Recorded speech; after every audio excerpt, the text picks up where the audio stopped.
Hello mga kol, welcome back na naman dito sa ating Facebook page at saka ating TikTok account. For today's video mga kol, pakita natin yung pinakalitis na Suzuki Carry Truck or Mini Truck or yung tinatawag dito sa atin na multi-cab. So pakita natin, ito ang DE16T 4x4 automatic transmission RO6 engine VVT.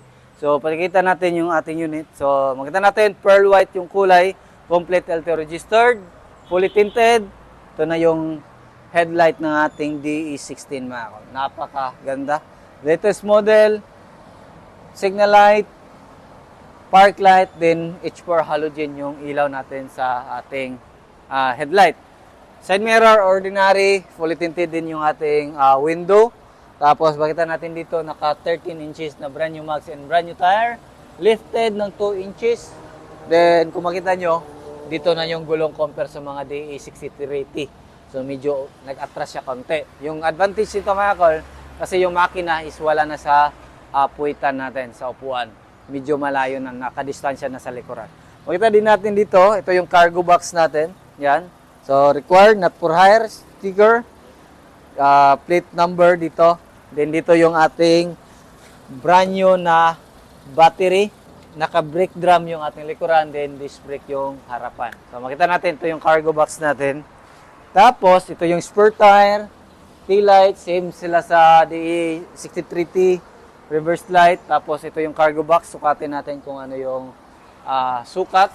So, ito yung sukat, lapan natin is nasa 4.8 feet. Tapos, dito, nasa 6.8 yung taas niya mga kol. Ayan, makita natin 6.8 or 6.7 yung haba ng ating cargo box. So, pakita natin yung loob.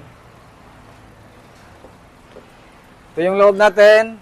Tapos, ito yung door pads, handle, riser, manual. Tapos, meron tayong bottle holder or cup holder, steering wheel stock, naka 7 inches touchscreen stereo with reverse camera, automatic, then naka 4x4. Pakita natin yung 4x4 switch.